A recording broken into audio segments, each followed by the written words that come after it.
पहला तो हम लोग ग्रेजुएटी का विषय, जो मरे हुए लोग हैं उनको ग्रेजुएटी दी नहीं जा रही। इसके पहले ग्लोबल एक कॉन्ट्रैक्टर था, ग्लोबल ने बहुत साल काम किया है, उसमें जो काम कर रहे थे 2012 से कंपनी थी, 2012 से लेके आज 2025 तक आई है, 2025 में तक हुआ है। 2023 में ग्लोबल का टेंडर था, उसके बाद कोना, मतलब एक आमदार का ग्लोबल, एक आमदार का कोना, ऐसे दोनों आमदार को बांटा गया है आयुक्त साहब ने। और दोनों आमदार मीरा भाईंदर महानगर पालिका का लूटने का काम कर रहे हैं, कामगारों के ऊपर अन्याय करने का काम कर रहे हैं। मैं उनको कहना चाहता हूँ, जो कामगार का हक है, जो कामगार के घर चलते हैं, वो वही मेहनत करते हैं। सुबह आके उठ के 6 बजे, कोई कामगार 5 बजे उठ के आता है और 6 बजे यहाँ पे पहुँचता है और मेहनत करके साफ सफाई करके तभी मीरा भाईंदर महानगर पालिका का पहला नंबर आता है। पहला नंबर आने के बाद कामगार के पीछे जो गाड़ी घूम रही थी आयुक्त के साहब के साथ, उसमें आमदार थे, मंत्री थे, इनको हक नहीं है घूमने का, लेकिन फिर भी घूम रहे थे क्योंकि ये क्रेडिट लेने का प्रयत्न कर रहे थे। लेकिन आज कामगार के ऊपर अन्याय हो रहा है। 10 तारीख के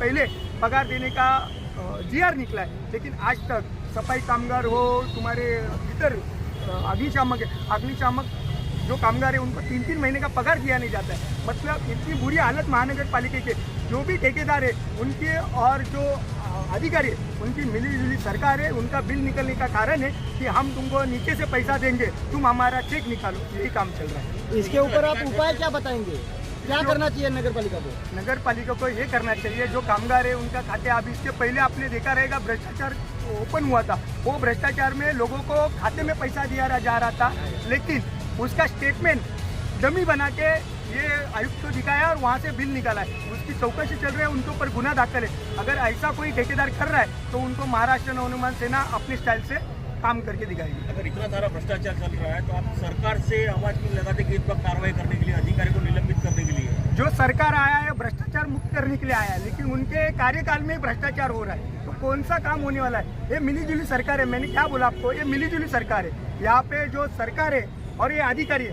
उनका लागे बंदे है, उनको पैसा पहुंचा जाता है, उनके कमीशन में से जो हर महीने देना जाता है वो दिया जाता है, उसके लिए कामगार को अन्याय हो रहा है।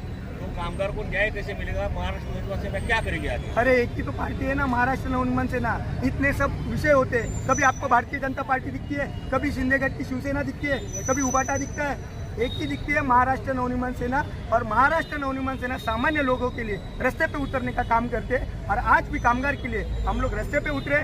हम लोग को यश तो रात को मिला है, लेकिन कुछ विषय हमारे बाकी है, वो विषय के लिए हम लोग आयुक्त साहब का भी सवाल जवाब करेंगे।